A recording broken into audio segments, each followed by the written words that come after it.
Good morning students, my self doctor Harshita Rathore, assistant professor psychology.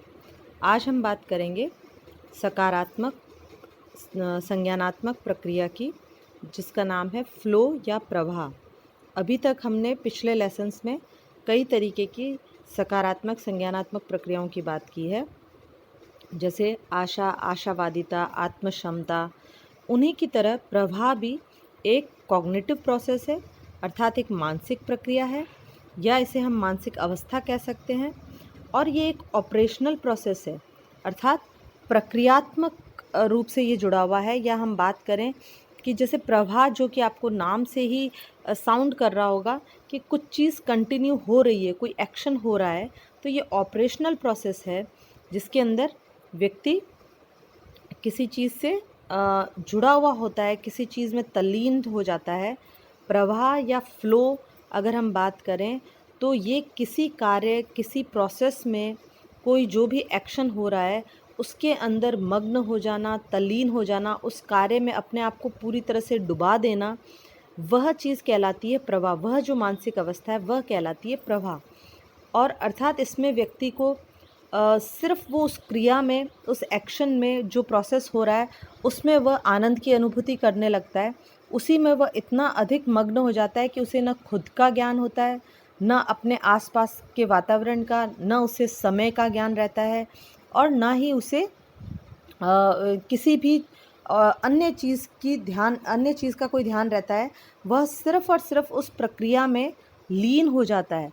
इसे आप बहुत अच्छे से स्टूडेंट्स में या बच्चों में, जो आजकल के बच्चे हैं, वो जब वीडियो गेम्स खेलते हैं या कंप्यूटर मोबाइल पे कोई गेम्स खेलते हैं, तब आप देख सकते हैं वो इतने अधिक मग्न हो जाते हैं, लीन हो जाते हैं उस काम में, कि अगर आसपास कोई उन्हें बुला रहा है, कोई चिल्ला रहा है, बात करना चाह रहा है, तो उन्हें कुछ भी ना सुनाई देता है, ना समझ आता है। वो अपने ही उस कार्य में पूर्णतया लीन होते हैं। इसी अवस्था को प्रवाह कहा गया है, कि व्यक्ति जो एक्शन है, जो क्रियाएं हैं, जो प्रक्रिया कर रहा है, उसी में आनंद लेता हुआ ऊर्जा से युक्त होकर अपने ध्यान को पूरी तरह से उस पे केंद्रित कर देता है।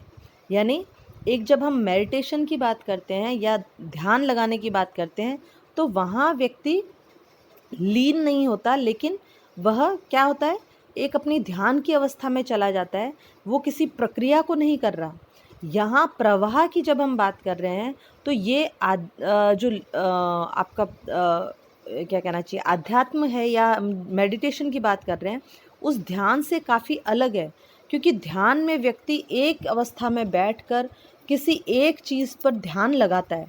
यहाँ पे व्यक्ति निरंतर क्रिया कर रहा होता है, और वो उस क्रिया में ही पूरी तरह से डूब जाता है, उस क्रिया में ही पूरी तरह से अपनी ऊर्जा को लगा देता है, अपने ध्यान को केंद्रित कर देता है, इतना अधिक कि उसे अपने आसपास का और किसी चीज़ का ध्यान नहीं रहता। आप देख सकते हैं जो कंप्यूटर प्रोफेशनल्स वगैरह हैं, वो जब कोई ऐप बना रहे हैं या कुछ ऐसा एक्टिव काम कर रहे हैं, तो पूरी तरह से उसमें लग जाते हैं, उन्हें अपने आसपास का ध्यान नहीं होता। साइंटिस्ट जब अपने किसी प्रोजेक्ट में लगा हुआ है तो पूरी तरह से उसमें डूबा हुआ होता है, उसे ये भी नहीं ध्यान रहता कि खाने का टाइम क्या है, कि उठने का टाइम क्या है। इसी तरीके से बच्चे सबसे आसानी से आप जिनमें देख सकते हैं ये प्रवाह की अवस्था, वो बच्चों में आप जब वो गेम्स खेलते हैं, वीडियो गेम्स या मोबाइल पर गेम्स खेलते हैं, उस वक्त आप उनमें ये चीज़ बहुत आसानी से देख सकते हैं कि वो पूर्णतया तल्लीन हो जाते हैं, अपनी पूरी ऊर्जा, अपना पूरा ध्यान उस प्रक्रिया में लगा देते हैं जिस प्रक्रिया में वो लगे हुए हैं, और उसी से उनको आनंद मिलता है। तो ये एक तरीके का फ्लो जो है, वह व्यक्ति के लीन होने की चीज़ को बताता है, किसी कार्य में मग्न होने की अवस्था को बताता है, जिसमें कि व्यक्ति समय, स्थान सभी को भूल जाता है और उसी एक पर्टिकुलर कार्य पर अपना फोकस कर लेता है। तो ये एक तरीके से अति केंद्रित, किसी कार्य पर अति केंद्रित होने की प्रक्रिया भी है, या जिसे हम हाइपर फोकस कहते हैं। एक फोकस करना, आपको ध्यान देना इज़ डिफरेंट, वहाँ आप बाकी चीज़ों से भी अवेयर होते हो। जब आप हाइपर फोकस हो जाते हो किसी चीज़ पर, तो आप बाकी सारी चीज़ों से अपना ध्यान हटा देते हो। तो इसकी डेफिनेशन जो है उसमें आप ये सारी चीज़ें मिलेगी। In positive psychology, flow also known colloquially as being in the zone is the mental state of operation in which a person performing an activity in fully immersed in a feeling of energized, focused, full involvement and enjoyment in the process of the activity। यानी किसी activity का जो process है, किसी कार्य की जो प्रक्रिया है, उसमें अपने आप को पूरी तरह से फुल्ली इन्वॉल्व करना, उसी में आनंद प्राप्त करना, अपने पूरे फोकस को, अपने पूरे ध्यान को उस चीज़ पे लगा देना, केंद्रित कर देना। और ये जो मेंटल स्टेट है, ये जो मानसिक अवस्था है, इसे ही हमने फ्लो कहा है। और इस पर काफ़ी कुछ काम जो है वो मिहाली ने किया और उन्हीं ने इस कंसेप्ट को भी बहुत आगे बढ़ाया है। और ऑक्यूपेशनल जो थेरेपीज़ हैं उसमें इसका काफ़ी सफल प्रयोग किया गया है। अब इसमें जब हम बात कर रहे हैं कि अति केंद्रित होना, तो ये देखा गया है कि हमेशा पॉजिटिव नहीं होता। हम बात कर रहे हैं हालांकि संज्ञानात्मक सकारात्मक प्रक्रियाओं की, और उसी में हम प्रवाह की बात कर रहे हैं, परंतु ये ज़रूरी नहीं कि कई बार व्यक्ति सकारात्मक रूप से प्रवाह दिखाए। जब व्यक्ति अत्यधिक, जैसे मैंने कहा, वीडियो गेम में या लगा हुआ है, तो वो कोई सकारात्मक नहीं है अवस्था उसकी, क्योंकि वो उसकी प्रोडक्टिविटी को कमज़ोर कर देता है। वीडियो गेम में अत्यधिक लगे हुए होने से उसको अपने आसपास का ध्यान नहीं है, खाने पीने का होश नहीं है, कोई बुला रहा है तो उसको ध्यान नहीं है। और आपने देखे होंगे ऐसे ऐसे कई वीडियो गेम्स जिनमें बीच में काफ़ी चला था डीप ब्लू करके, जो एक गेम था, ब्लू व्हेल सॉरी, जिसमें बच्चे इतने तल्लीन हो जाते थे कि वो जो जो उसमें कहा जा रहा है वो काम करते थे और इवन सुसाइड तक पहुंच जाते थे। तो इस तरीके से हम देखें तो ये ज़रूरी नहीं है कि हमेशा प्रवाह एक सकारात्मक रूप में हो।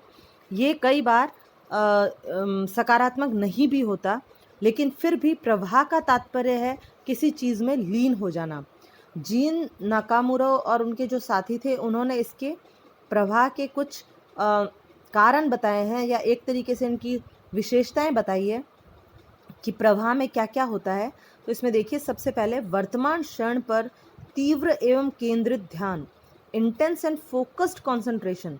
जैसा कि मैंने बताया कि आप जब जिस क्रिया में व्यक्ति लगा हुआ है, क्योंकि वो क्रिया प्रेजेंट में ही कर रहा है, कभी भी प्रवाह आपको पास्ट या फ्यूचर में नहीं मिलेगा, वो वर्तमान क्षण में ही मिलेगा।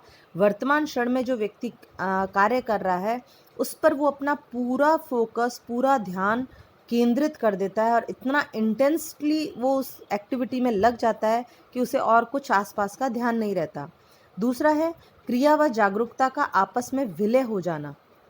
जैसे मैंने बताया कि व्यक्ति जो एक्टिविटी कर रहा है, उसकी पूरी जागरूकता, पूरी अवेयरनेस भी उसी एक्टिविटी के साथ जुड़ जाती है। वीडियो गेम खेल रहा है तो सारा कुछ उस वीडियो गेम के साथ ही उसकी जागरूकता जो है वो जुड़ जाएगी, यानी वो अपने आसपास के प्रति उतना जागरूक नहीं रहेगा। क्या टाइम हो रहा है उसे पता ही नहीं चलेगा, क्या टाइम हो गया, 2 घंटे बीत गए, 4 घंटे बीत गए, खाने का टाइम हो गया, भूख लग रही है, ये भी उसे अपने जो इंटरनल सेंसेस जो हैं वो उसके बता रहे हैं, वो भी उसे ध्यान नहीं रहेंगे। उसे उठना है, तो आप बच्चों में ये चीज़ बहुत अच्छे से क्लियरली देख सकते हो किस तरह वो प्रवाह में बह जाते हैं, वो अपने कार्यों में लीन हो जाते हैं। तो इसमें क्रिया और जागरूकता दोनों चीज़ें आपस में मर्ज हो जाती है। तीसरा जो है प्रतिबिंबित आत्मचेतना का लोप होना।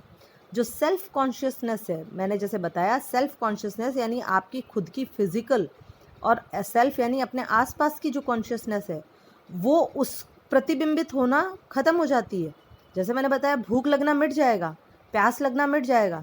बच्चा 2 घंटे से 3 घंटे से खेल रहा है, उसे अपने जो नेचुरल कॉल्स है कि यूरिन मोशन जाना है या उसे कुछ खाना पीना है, वो सब कुछ भूलकर वो तल्लीन होकर एक ही कार्य में लगा रहेगा। तो जो सेल्फ अवेयरनेस है वो उसका लोप हो जाता है। इसके अलावा परिस्थिति या क्रिया पर व्यक्तिगत नियंत्रण का भाव होना। जब व्यक्ति किसी कार्य में इस तरीके से तल्लीन हो जाता है कि वो प्रवाह की अवस्था में आ जाए, कि वो बहने लगे उसके साथ, तो ऐसे में व्यक्ति को बहुत अधिक कॉन्फिडेंस हो जाता है कि परिस्थितियाँ उसके कंट्रोल में है। और वो परिस्थितियाँ कौन सी, जिस कार्य में वो लगा हुआ है। यदि बच्चा वीडियो गेम खेल रहा है तो वो वीडियो गेम के ऊपर उसका पूरा का पूरा नियंत्रण होगा, कहाँ कैसे करना है, किस स्टेज तक पहुंचना है। तो परिस्थिति या वो जो क्रिया कर रहा है उस पर व्यक्तिगत नियंत्रण का भाव आ जाता है। उसे लगता है कि वह एक्टिविटी वह पूर्णतया अपने कंट्रोल में ले चुका है।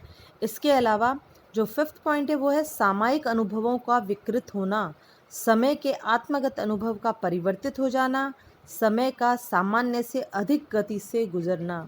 ये जैसे मैंने आपको बताया कि जब व्यक्ति किसी कार्य में लीन हो जाता है, तल्लीन हो जाता है, तो वह भूल जाता है कि समय क्या हो रहा है, क्या टाइम चल रहा है। वो उसे पता ही नहीं चलता कब 2 घंटे कब 4 घंटे बीत गए। तो सामयिक अनुभव जो है वो विकृत हो जाता है, उसे लगता है अभी तो बैठा था। आप ऐसे बच्चों को जो वीडियो गेम खेल रहे हैं तल्लीनता से, उन्हें कह कर देखिए 2 घंटे बाद भी वो कहेंगे मैं तो अभी तो बैठा था, मेरे को तो थोड़ी सी टाइम हुई है।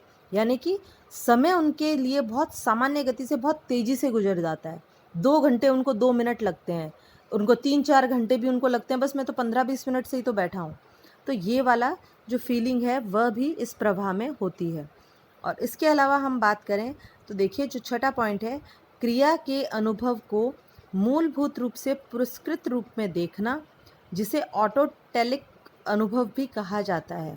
व्यक्ति जिस क्रिया में डूबा हुआ है, जिस क्रिया में वो प्रवाहित होता चला जा रहा है, जिसमें फ्लो में बह रहा है, वो स्वतः ही उसको ऑटोमेटिकली पुरस्कृत रूप में देखता है। यानी वो खुद उसको, वो क्रिया ही उसको अवार्ड दे रही होती है। उस क्रिया में ही जैसे जैसे वो आगे बढ़ता है वही उसके लिए मोटिवेशन होता है, वही उसके लिए रीइंफोर्समेंट बन जाता है। जैसे मैंने बताया, बच्चा एक लेवल से दूसरे लेवल पे जाएगा वीडियो गेम में, उसके लिए वो ऑटोमेटिक स्वतः उसको वो पुरस्कृत हो रहा है और वो उसी में डूबा हुआ है। कोई साइंटिस्ट है, अपने कार्य में लगा हुआ है, उसमें वो जैसे जैसे तल्लीनता के साथ आगे बढ़ेगा, एक एक स्टेप पूरा करता जाएगा, वो स्वतः ही उसके लिए मोटिवेशन बन जाएगा उस कार्य को और अधिक करने के लिए, वो पुरस्कार बन जाएगा उस कार्य को और अधिक करने के लिए। और ऐसे अनुभव को ऑटोटेलिक एक्सपीरियंस बोला जाता है। तो ये भी बहुत इम्पॉर्टेंट है। तो इस तरीके से हम देख सकते हैं कि प्रवाह क्या है और प्रवाह में क्या क्या विशेषताएं रहती है, क्या क्या कारक हैं जो कि प्रवाह को बनाए रखते हैं। तो इस तरीके से हमने ये प्रवाह की कुछ विशेषताएं पढ़ी है। आगे हम प्रवाह के बारे में, इसका मापन किस तरह होता है और इसमें क्या क्या चीज़ें उनकी बात करेंगे। Thank you so much.